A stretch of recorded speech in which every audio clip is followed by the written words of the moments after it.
ભક્ત ગોરા કુંભાર. ભાઈ,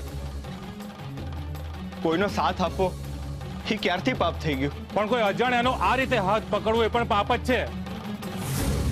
જો તમને એના માટે લાગણી ના હોય તો કાઢી મૂકો ને તમારે ત્યાંથી. ના ભાઈ, જો હું એને આશરો નહીં આપું ને તો યુવરાજ એનું જીવન વેર વિખેર કરી નાખશે ને એને મારા ઘરમાંથી કે ગામમાંથી કાઢી મૂકું એનો અર્થ એક જ થાય કે એને જાણી જોઈને મોતના મુખમાં ધકેલી દેવી. મહેરબાની કરીને થોડીક તો માણસાઈ દાખવો ને એને એકલી મૂકી દો.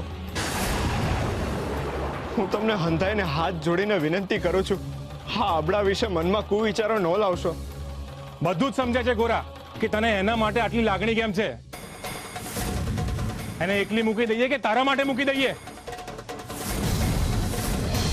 અરે હા, તમે શું બોલો છો?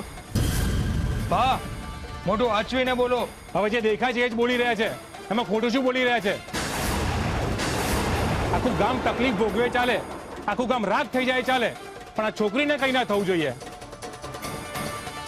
ગોરા, અમે ના તો કોઈ આંધળા છે કે ના ગાંડા કે અમને કઈ સમજાય નહીં.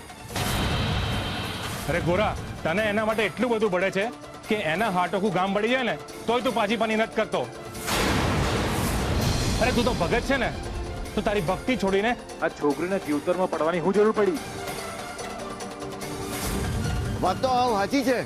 ગોરા અને છોકરી વચ્ચે ચોક્કસ કોઈ આડા સંબંધો છે, નહીતર એ મહારાજની થનાર પત્નીને છુપાવવાની હિંમત કેમ કરે?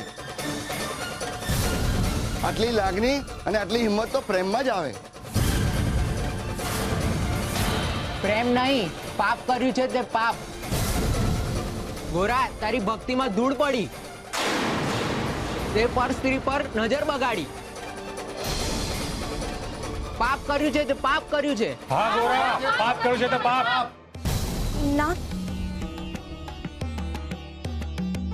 આ શું થઈ રહ્યું છે?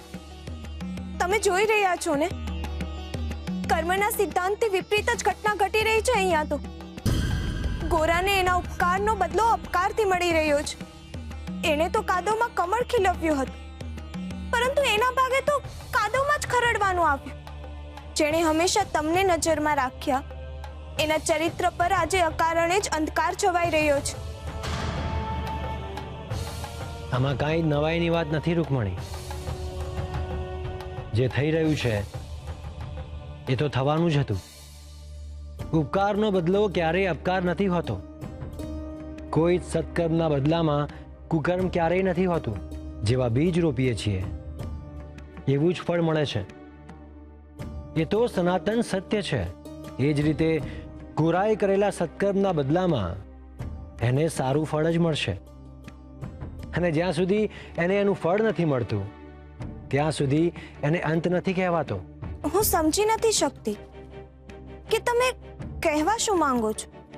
રૂકમણી, તમને યાદ છે એક સમયે આપણે ગિરધરદાસની આત્માની શુદ્ધિની વાત કરતા હતા? પરંતુ નાથ, અત્યારે તો ગોરા અને ગંગાના ચરિત્ર અશુદ્ધ થઈ રહ્યા છે. એમના મન પીડાથી કણસી રહ્યા છે.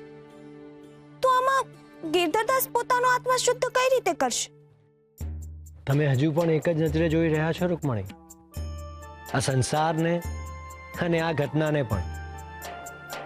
રૂકમણી, તમે એટલું જાણી લો, આ પરીક્ષા જેટલી ગોરાની છે એટલી જ ગિરધરદાસની પણ છે. રૂકમણી, વહેતું પાણી ફક્ત એની સાથે પોતાની ઠંડક જ નથી તાણી જતું, પરંતુ એના માર્ગમાં આવતી દરેક અશુદ્ધિઓને પણ લઈને જ જાય છે. એટલે તમે આ વાતને આ વાત સાથે કઈ રીતે જોડો છો? તમે તમારી નજરે જ નિહાળો, જુઓ. અરે હું તો કહું છું, આ બંનેના પાપની સજા આખા ગામને શું કામ આપી છે? ગામને મૂકો પડતું, આપણે આ બેવને સળગાવી નાખીએ. ગુનેગાર સામે જ છે તો આપણે આપી દઈએ અને એના પાપની સજા.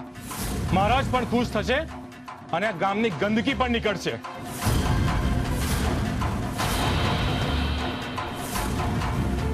હાલો.